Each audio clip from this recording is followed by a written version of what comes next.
Today, I'm personally speaking. My guest is Ambassador Mary Ann Glendon, a professor of law at Harvard University, Boston College, and the United States Ambassador to the Holy See. A wonderful woman of faith, a great pro-life hero for me. Stay with us on Personally Speaking in our interview with Ambassador Glendon.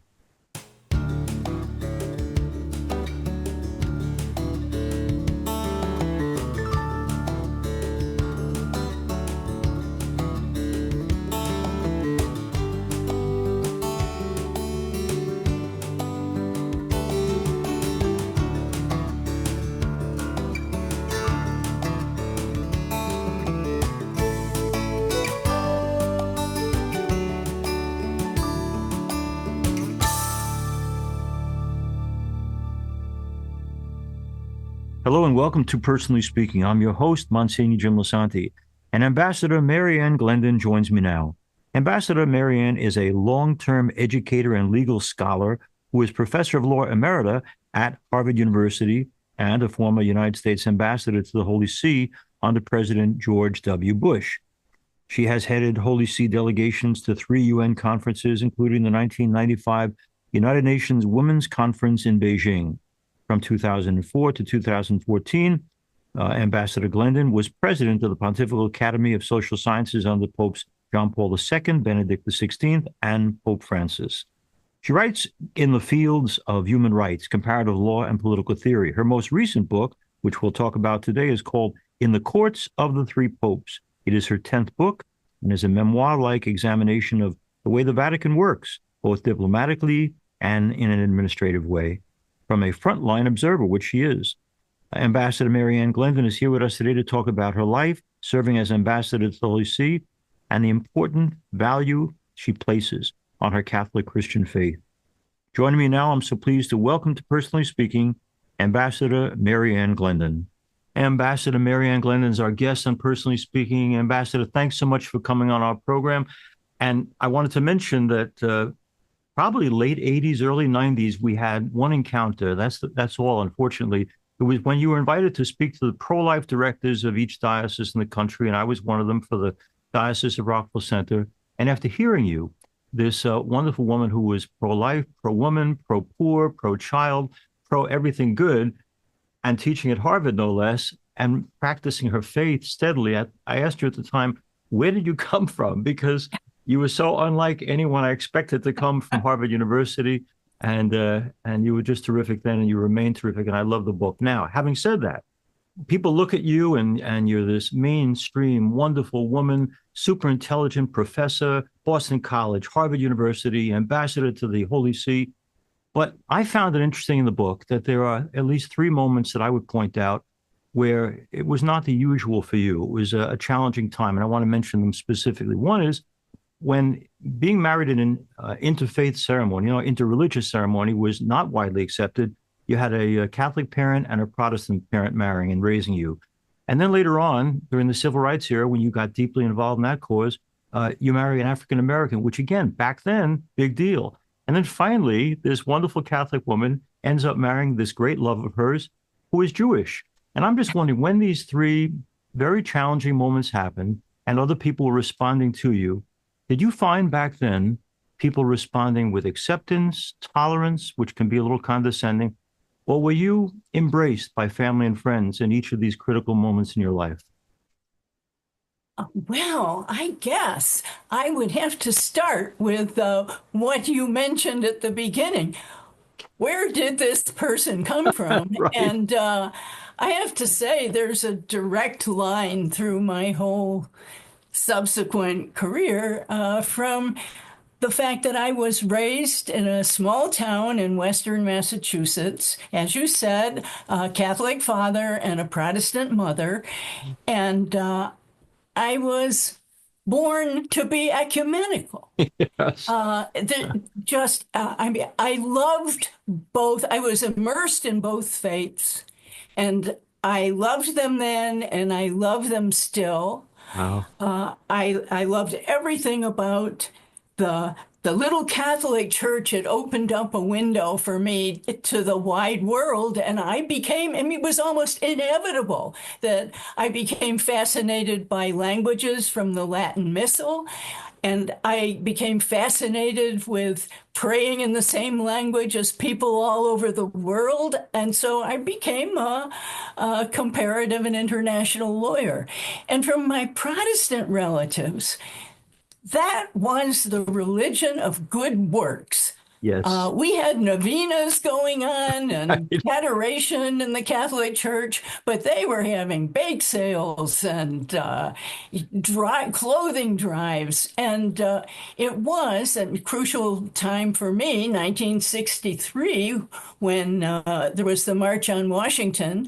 Yeah. I wanted to be involved in the great cause of my youth, which was ending racial segregation. And I went on the march to Washington with my sister Julia. We went on a bus that was organized not by the Catholics, but by those wonderful do-gooding Protestants. And I became involved in that cause as a young lawyer. As you mentioned, I entered into a civil marriage. And that marriage in the circles where I moved, legal circles in Chicago, Illinois, it was not controversial. But it did end badly. And there was, I think the main turning point in my life was in a 10-day period in 1966. My father, my beloved father, died. My beautiful, wonderful daughter, Elizabeth, was born, and my marriage ended. Oh, And there wow. I was. Uh, you know, that, to say the least, Monsignor, that was a big turning point. Sure. Sure. And, sometimes I hear people requesting at their funerals to hear the song, I Did It My Way. And I think, oh my goodness, Yeah. if I were their lawyer, I would not advise them to say, I did it my way when you get to the bar of judgment. And in my case, I mean, that period in 1966 was a period when I realized that I did it my way wasn't working out that well. Yeah. And you started to come home, but you had one more challenging, interesting thing, and now it's, I'm living on Long Island where interfaith marriage between Catholics and Jewish folks is very common. But again, I presume when you and Edward married, it was kind of a step out of the usual. It was a step out of the usual, but Edward Lev was an extraordinary man. The cardinal here in Boston always called him the best Catholic in Boston because he went to Mass with us Ah, every single Sunday wow. until he died in 2013. He was there at Mass every Sunday. He respected priests and religious sisters all through the terrible period that we had here in Boston with the sex abuse scandals. He would always really come down on people who were condemning the whole Catholic Church and Mhm. unfairly charging the Catholic Church with all things, the kinds of things. So he was, I think, Monsignor, I'm sure he's in heaven right now. And I think I used to say that he would get there before the rest of us. He was that good. He was that good. Ambassador Glendon, for our listeners and watchers, has written this book, In the Courts of Three Popes. And what I love is not only that it talks about the church for these three popes, but also about her journey in faith. And I want to put you, though, in their role for a minute. Mostly this book has been beautifully received, Ambassador. One critic, though, said, she should pound the church more in terms of the sex scandals. So let's do a little role playing for a second. You've worked with these incredible three popes, but let's change the game for a second. If Mary Ann Glendon was the pope for a day, and you had to handle and make decisions on how better the church might have handled the scandals, what might we have done differently that might have made this whole thing less painful, less difficult for all of us?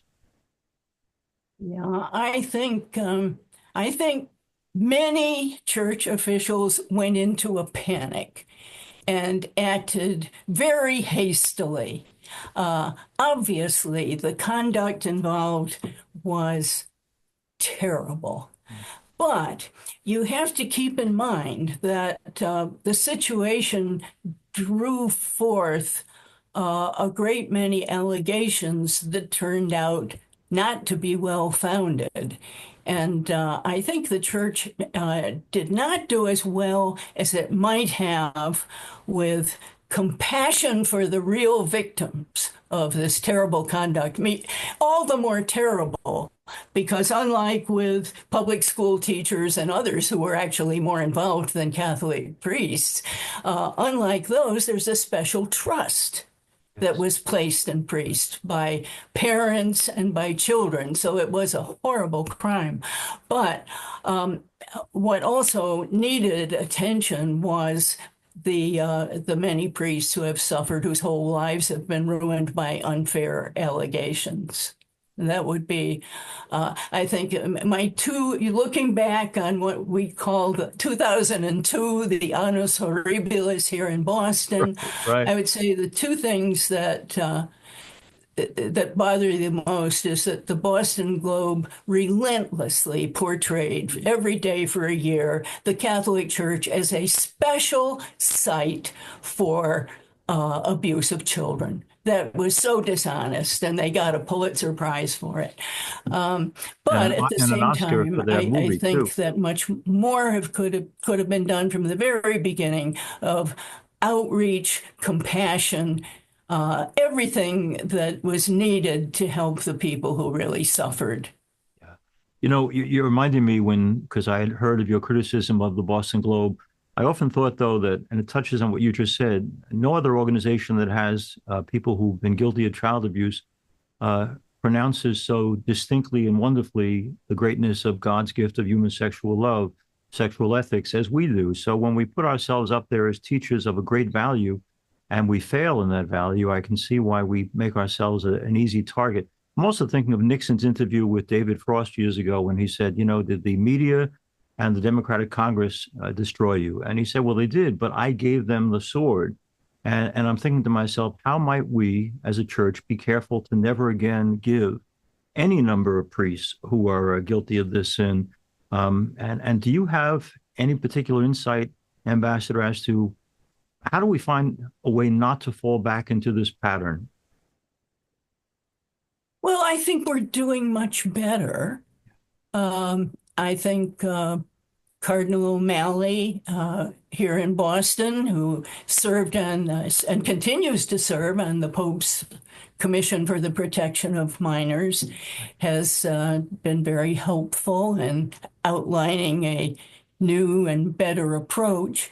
And I do think that there are very few instances these days of credible reports against Catholic priests. So I think Right. finally we are doing something right.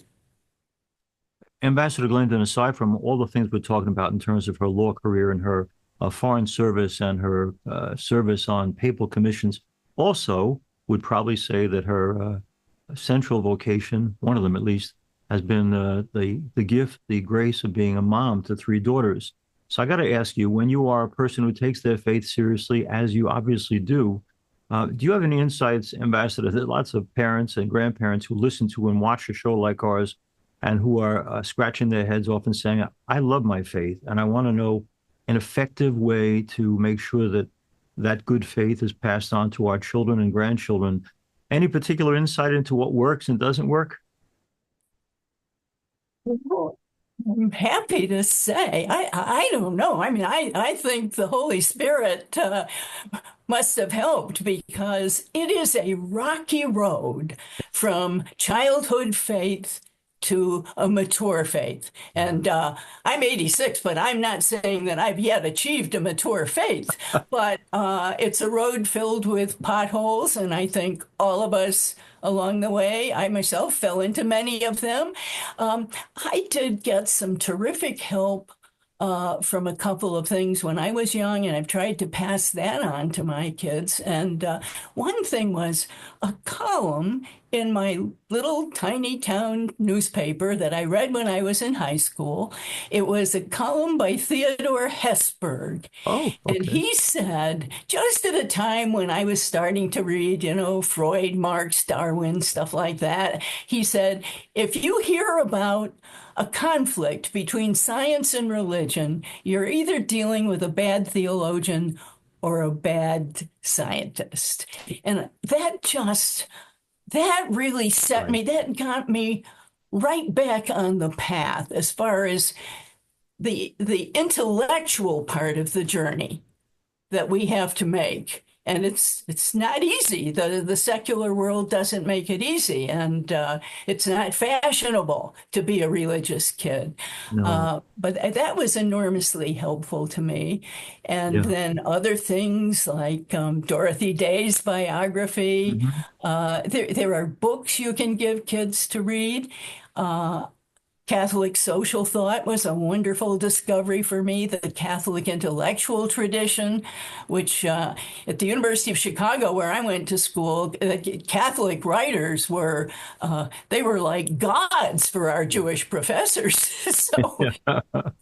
Isn't so that great, though? I think mainly you've got to walk the way with your Yes. kids. But I'm happy to say, I mean, now I'm a great grandmother, and all of my descendants, thanks be to God, have been baptized and at the relevant points received the sacraments. And so you just have to hang in there and pray a lot and ask for a lot of help. Ambassador Mary Ann Glendon's our guest. You reminded me when you talk about being a great grandmother. My mom went home to God at 102 last year. She lived with me here in the rectory. But I mentioned that because I said to her one day, Mom, I just did a funeral for a 96-year-old woman who has 17 great grandchildren. And you're 102 and you only have six. Like, Mom, what's the matter with you? And she said, I might have done better if one of my children hadn't become a priest. But she was my Irish half. Now, speaking of children, in my parish, I will kid parents all the time say, well, which of these three, four, five children is your favorite? And of course, parents always respond by saying, oh, no, I love them all equally.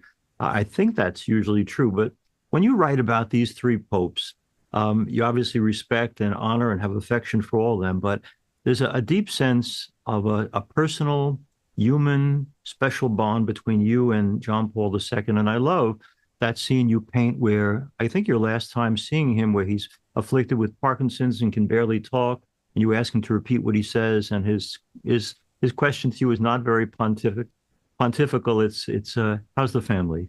And there's an intimacy even in that question that he felt comfortable with you to talk about. Tell me about your family. Tell me about you. How are you doing? Am I right in suggesting there was a special bond there? Yes, I mean, everybody who met him, I think, felt um, there was an aura about him. One of the stories about him that I think captures that, you remember that he called in the head of the liberation theology Yes. movement in Latin America. I think his name was Gutierrez. And the priest was being called on the carpet, and he walked in. And you know what John Paul II said to him? Father, would you hear my confession? Yeah. I mean, there was something about him. My Jewish husband, who met him a couple of times, I heard my husband on the phone with his brothers, and they said, well, what is it like? What is it like to meet the Pope?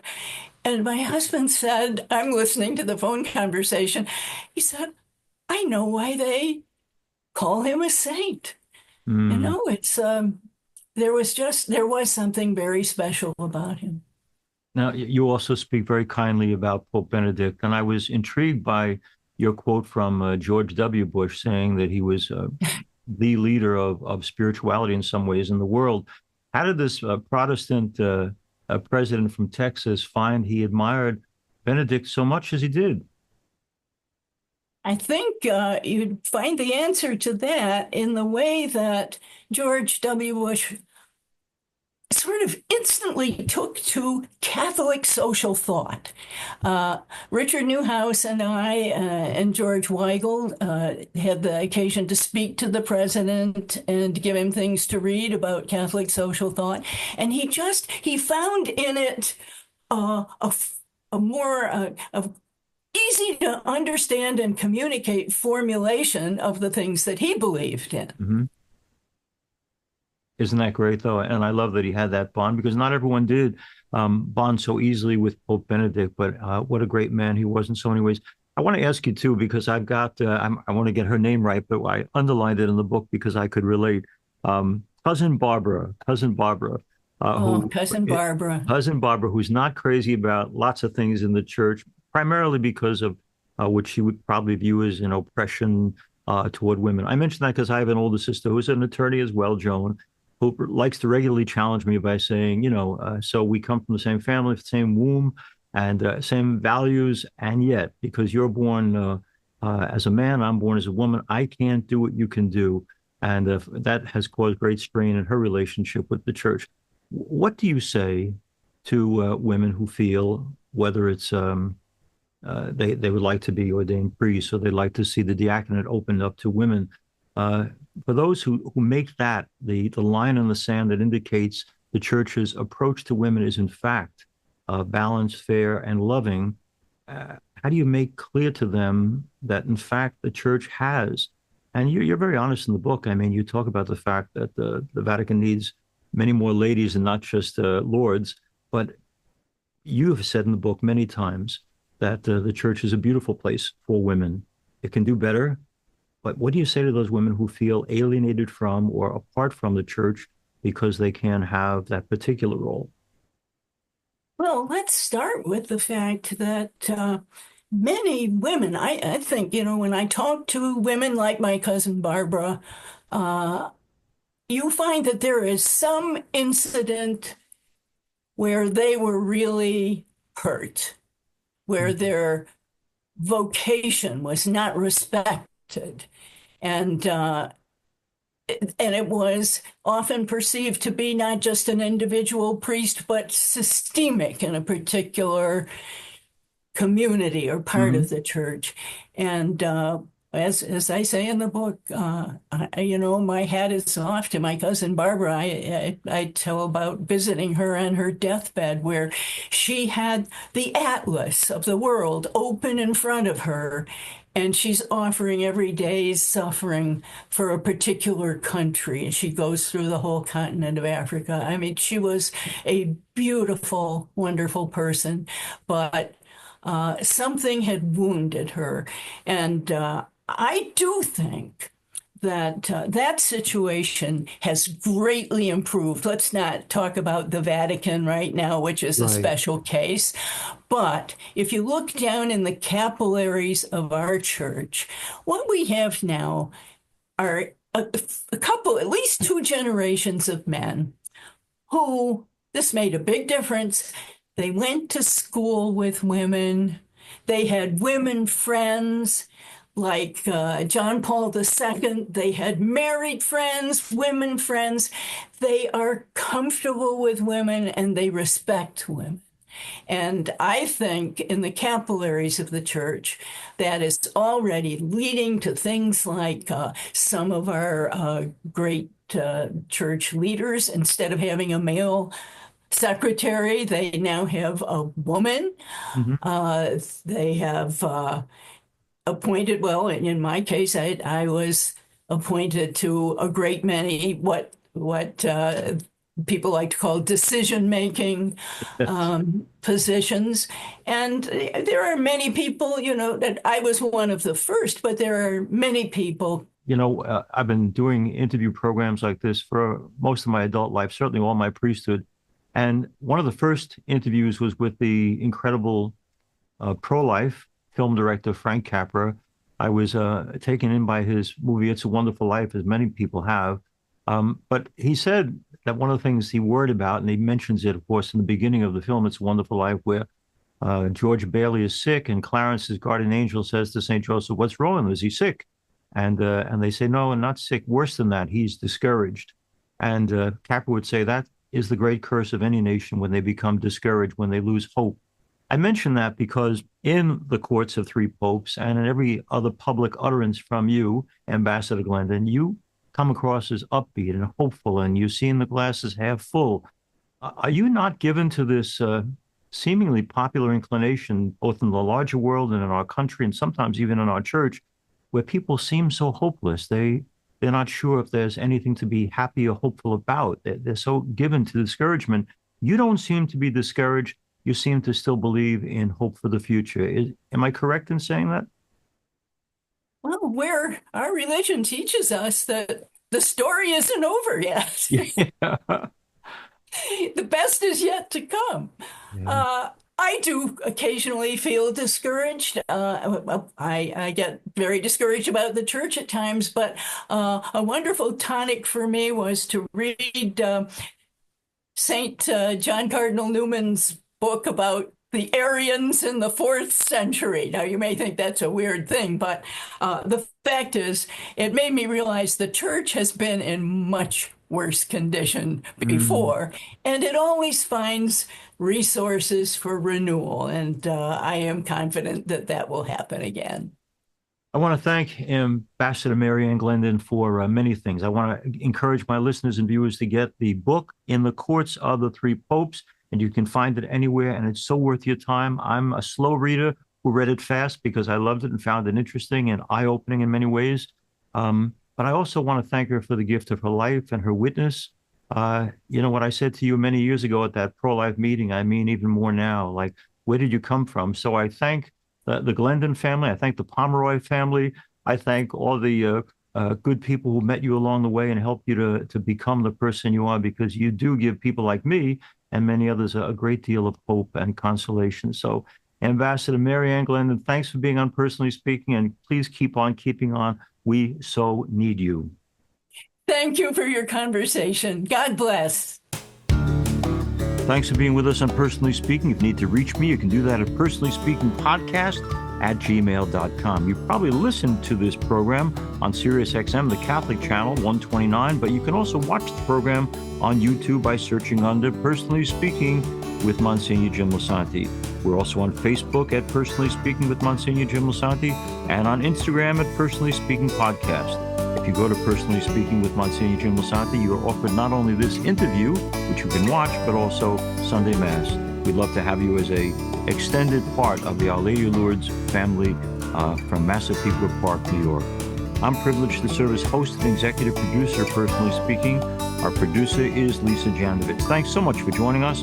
We'll be with you again next time on Personally Speaking.